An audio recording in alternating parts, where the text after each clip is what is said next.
गांव में पेड़ के नीचे कान्हा बैठा हुआ था। तभी उसके पास गांव के कुछ बच्चे आए और बोले, दादाजी कोई कहानी सुनाओ ना। बताओ, कौन सी कहानी सुनाओ? जन्माष्टमी आ रही है, उसी पर कोई कहानी सुना दो। ठीक है, ये उस वक्त की बात है जब हमारे गांव में दुर्जन सिंह का कहर हुआ करता था। सभी लोग उससे बहुत डरा करते थे। वीरपुर गांव में देवा नाम का एक गरीब पंडित रहा करता था। वो अपनी पत्नी दीपा और 2 बच्चों के साथ रहता था। उसके पुत्र का नाम कान्हा और पुत्री का नाम नैना था। देवा बहुत ही सीधा और ईमानदार ब्राह्मण था, जो गांव के ही एक मंदिर का पुजारी था। मंदिर के पीछे एक बहुत बड़ी जमीन का खाली हिस्सा था, जिसमें आम, सेब, अमरूद आदि के पेड़ थे, जो देवा के पूर्वजों ने मंदिर को दान दे रखा था। उसी जमीन पर गांव का दुष्ट अजगर पांडे की कुदृष्टि थी, लेकिन ईमानदार देवा के रहते यह संभव नहीं था। अरे देवा, कब तक ईमानदार दरिद्र ब्राह्मण बने रहोगे? बच्चों के तो भविष्य की कम से कम चिंता करो। तुम अगर साथ दो तो मंदिर को दान दिया हुआ जमीन मुझे बेचकर अमीर बन सकते हो। तुम अपने इरादों का क्रियाकर्म कर दो, क्योंकि मैं भगवान और पूर्वज से गद्दारी नहीं कर सकता, समझे? तुम्हें यह ईमानदारी एक दिन भारी पड़ेगी।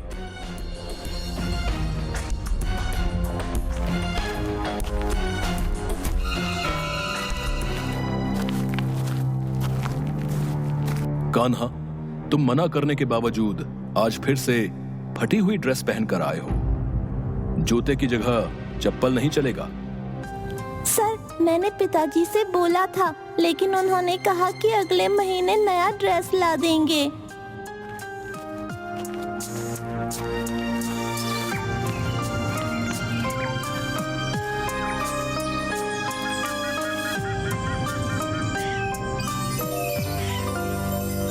तुम क्यों रो रहे हो? तुम्हारा नाम क्या है? मेरा नाम कान्हा है। मेरे पास स्कूल की ड्रेस नहीं थी, इसलिए गुरुजी ने स्कूल से निकाल दिया। हम गरीब हैं ना, इसलिए हमारे पास औरों की तरह अच्छी चीजें नहीं है। कभी कभी लगता है कि अगर मेरे पास भी अच्छे कपड़े होते तो गुरुजी कभी मुझे स्कूल से नहीं निकालते। पता है, मेरे साथ कोई नहीं खेलता। क्या गरीब होना कोई बुरी बात है? नहीं कान्हा, गरीब होना कोई बुरी बात नहीं। अगर कुछ बुरा है तो वो है किसी का बुरा होना। इसलिए तुम दुखी मत हो, मैं तुम्हारे साथ खेलूंगा, समझे? चलो अब रोना बंद करो। तुम्हारा नाम क्या है? मेरा नाम केशव है। तुम रोज यहाँ आ जाना, मैं तुम्हारे साथ खेलूंगा, ठीक है? तुम मुझसे दोस्ती करोगे? क्यों नहीं, आज से तुम मेरे पक्के वाले दोस्त। लेकिन मेरे बारे में किसी को बताना नहीं, अगर बताया तो फिर नहीं आऊंगा मैं। ठीक है। अरे केशव, तुम्हारे पीछे सांप है, भागो। केशव सांप को पकड़कर नदी में फेंक देता है, लेकिन दुष्ट सांप फिर से कान्हा को काटने के लिए बढ़ता है। तभी केशव सांप को पकड़कर नदी में फेंक देता है। वाह, तुम तो बड़े बहादुर हो दोस्त। मैं रोज आकर तुम्हारे साथ खेलूंगा। ये घटना किसी से मत कहना।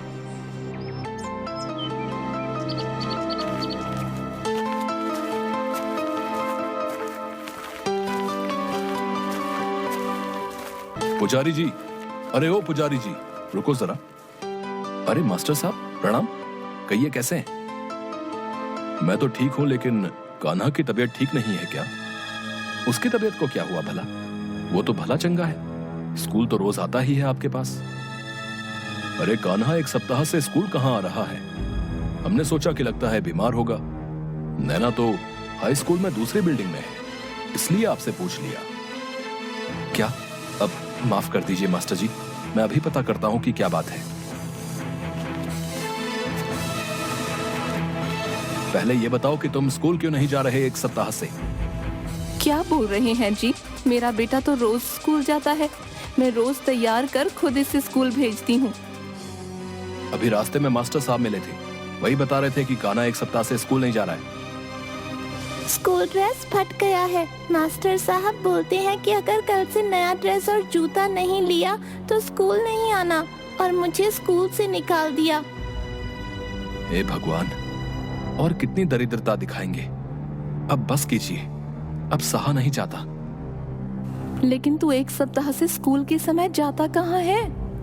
नदी किनारे जो टूटी हुई मंदिर है उसके पास मेरा दोस्त केशव रहता है, उसी के साथ खेलता हूँ रोज। वो भी मेरी उम्र का है, वो बहुत ही बहादुर है।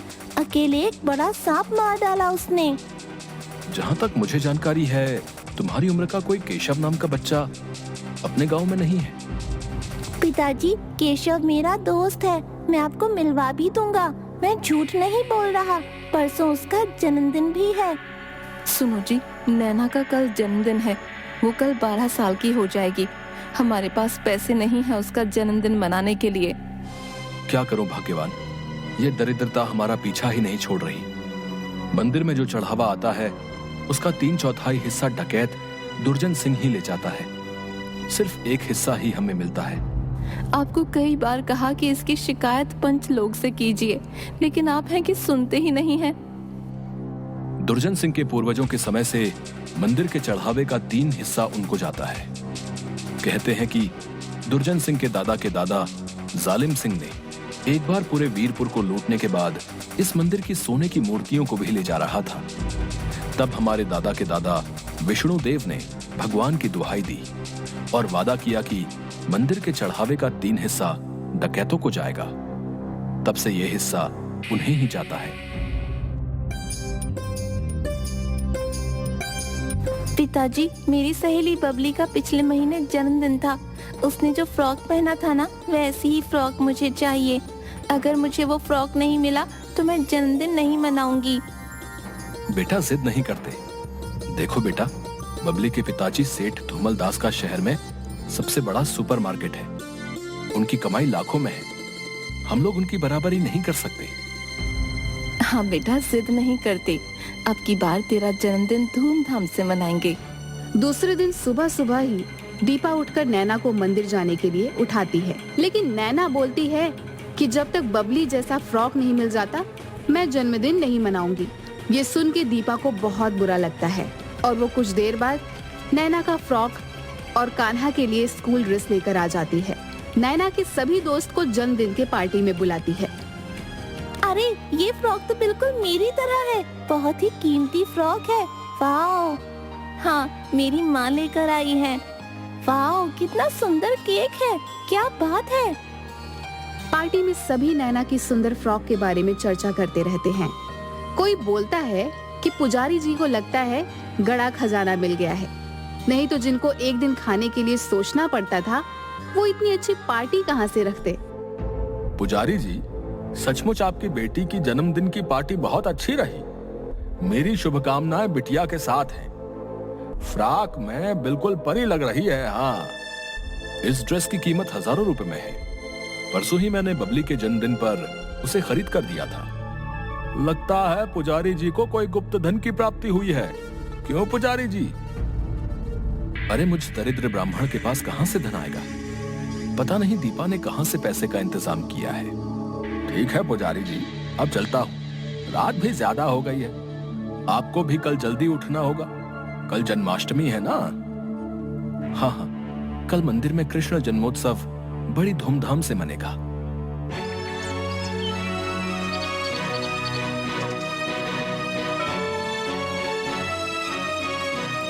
हे भगवान, अनर्थ हो गया। घोर कलयुग आ गया। अब तो भगवान भी सुरक्षित नहीं। क्या हुआ पुजारी जी? सवेरे सवेरे मंदिर के बाहर इतनी भीड़ कैसी? मंदिर के आभूषण गायब हो गए हैं। ऐसे कैसे हो गया? आज तक हमारे गांव में कभी ऐसा नहीं हुआ। पता नहीं मुखिया जी, ये सब कैसे हो गया? मैंने कल खुद मंदिर की सफाई करके ताला लगाया था। ताले की चाबी किसके पास है? चाबी तो मेरे ही पास रहती है। आज जब मैं सुबह आया तो ताला लगा हुआ था। रोज की तरह जैसे ही ताला खोलकर अंदर घुसा तो देखा कि भगवान के सोने के आभूषण गायब हैं। क्यों देवा, सभी बता रहे थे कि कल रात की तुम्हारी पार्टी करोड़पति सेठ धूमल दास से भी शानदार थी। नहीं, मुझे तुम्हारी ईमानदारी पर कतई शक नहीं, लेकिन कहीं भाभी जी ने... अजगर, मुंह संभाल कर बात करो। लेकिन शानदार पार्टी पर गुप्त धन की बात पर तूने भी भाभी जी का ही नाम लिया था। दीपा, तुम बताओ कि जो ये लोग शक कर रहे हैं उसकी सच्चाई क्या है? आप भी मुझ पर शक कर रहे हो। ठीक है, मुझे अपने कान्हा जी पर पूरा भरोसा है। अब तो वो ही इंसाफ करेंगे। एक वक्त का खाने का ठिकाना नहीं तुम लोगों का, और चले गांव वालों को पार्टी देने। मूर्ख समझा है क्या हम लोगों को? मैंने चोरी नहीं की है, आप सब मेरा यकीन करो। मैंने पार्टी के लिए अपने सोने के कंगन बेचे थे, क्योंकि मैं अपनी बेटी को उसके जन्मदिन पर दुखी नहीं करना चाहती थी। वाह जी वाह, जिन लोगों को हर चीज से पहले सोचना पड़ता है, उन्होंने सोने का कंगन बेचने से पहले एक बार भी नहीं सोचा। वाह! आप जाकर जौहरी से पूछ लीजिए, वो सब जानता है। अरे वाह, हमें मूर्ख समझती हो? हम सब जानते हैं। पक्का तुमने चोरी से पहले ये सब किया होगा, ताकि तुम पर कोई शक ना करे, और जब बात तुम पर आए तो तुम इस तरह से बच जाओ। मुझे तो लगता है चोरी इन्हीं दोनों ने की है, और अब भोले बन रहे हैं। मैं तो कहता हूँ कि इन सब के सबको गांव से निकाल दो। हमारे गांव और हमारे मंदिर को ऐसे पुजारियों की कोई जरूरत नहीं है, जिनका कोई धर्म ईमान ना हो।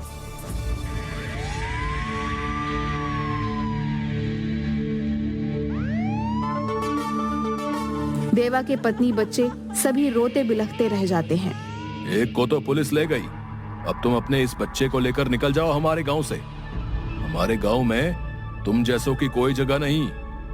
आज सूर्यास्त होने से पहले निकल जाना, समझ गए? लेकिन यहाँ हमारा घर है, हम अपने घर को छोड़कर कैसे जा सकते हैं? वो सब हमें नहीं पता। जो बोल दिया सो बोल दिया।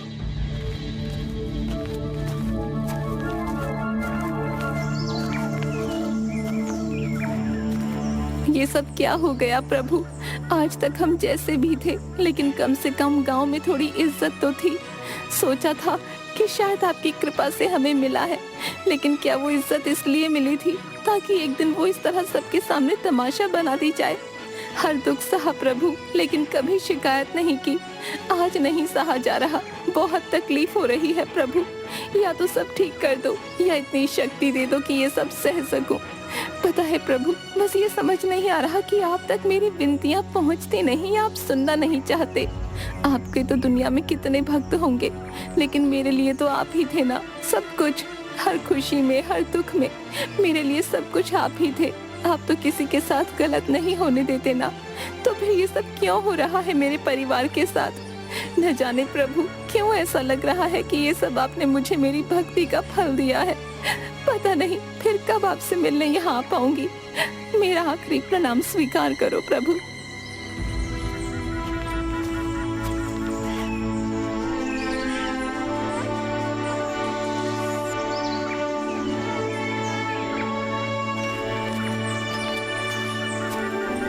क्यों रो रहे हो कान्हा? वो मेरे पिताजी पुलिस। रो मत दोस्त, मुझे सब मालूम है। जब तुम्हें मालूम है तो तुम क्यों नहीं चोर को पकड़कर सामने लाए? पुलिस मेरे पिताजी को पकड़कर ले गई। तुम्हें बताया था ना कि आज मेरा जन्मदिन है, इसलिए थोड़ा व्यस्त था। चलो मंदिर के पास तुम्हें तमाशा दिखाता हूँ।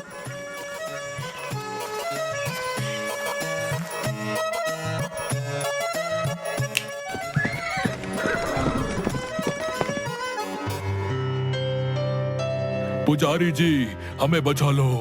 1 घंटे से हमारे ही घोड़े हम लोगों को ही लात मार मार कर जान लेने पर उतारू हैं।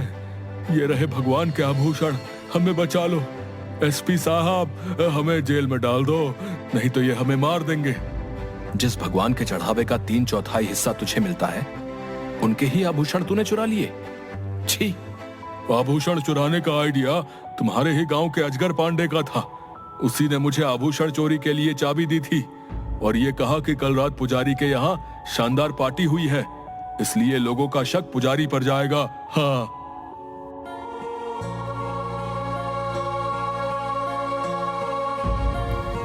ठीक है, अब मैं चलता हूँ। मेरे जन्मदिन पर सभी मेरा इंतजार कर रहे होंगे। मुझे माफ कर देना दीपा, मैंने तुम पर शक किया। मैं अच्छा पति नहीं बन पाया। कोई बात नहीं जी, परिस्थितियां ही कुछ ऐसी थी, लेकिन अब आप सब भूल जाइए। मैं बस खुश हूँ कि सब ठीक हो गया। प्रभु आपका बहुत बहुत धन्यवाद। जिंदगी भर ये दीपा आपकी ऋणी रहेगी। अजगर पांडे और दुर्जन सिंह ने अपना जुर्म कबूल कर लिया है। ये सब उन्होंने ही किया था। हमारे श्री कृष्ण हमारे साथ इतना गलत भला कैसे होने देते? पिताजी, मेरे दोस्त केशव ने सब कुछ ठीक कर दिया। कौन केशव? मैंने आपको बताया था ना मेरे दोस्त के बारे में, उसी ने ठीक किया ये सब। आज जब मैं रो रहा था तो उसने कहा कि रो मत, सब ठीक कर दूंगा। बेटा, इस दुनिया में करने वाला वो एक ही है, हमारे आराध्य श्री विष्णु। लेकिन उसने कहा वो कर देगा सब ठीक। आपको पता है, एक बार उसने सांप से मेरी जान बचाई थी। वो किसी से नहीं डरता। कान्हा, मुझे मिलना है उस बच्चे से। वो तो चला गया, उसका आज जन्मदिन है ना। उसने कहा सब उसका इंतजार कर रहे होंगे। क्या नाम बताया तुमने उसका? केशव। जी सुनिए, हमारे आराध्य को केशव के नाम से भी तो जाना जाता है। मैं जानती हूँ, वो मेरे प्रभु ही थे। वो हमारी मदद के लिए केशव बन के बाल रूप में आए थे। हाँ मेरे बच्चे, मैं समझ गया तुम्हारा दोस्त केशव कौन है। चल मंदिर में, आज तुम्हारे दोस्त का जन्मोत्सव धूमधाम से मनाएंगे। तो ये थी मेरे दोस्त केशव की कहानी, जिसने हम सभी की मदद की थी। बच्चों, जोर से बोलो, हाथी घोड़ा पाल की जय, कन्हैया लाल की। अरे कान्हा, बच्चों को कहानी ही सुनाता रहेगा या थोड़ा मेरे साथ भी वक्त बिताएगा? अरे कुछ दिनों बाद तो मैं चला जाऊंगा शहर, फिर सुना लियो जितनी कहानी सुनानी है। अब चलो बच्चों, अब खेलो। मैं चला अब अपने सैर सपाटे में। उसके बाद कान्हा और उसका दोस्त दोनों लाठी टेकते हुए घूमने निकल जाते हैं।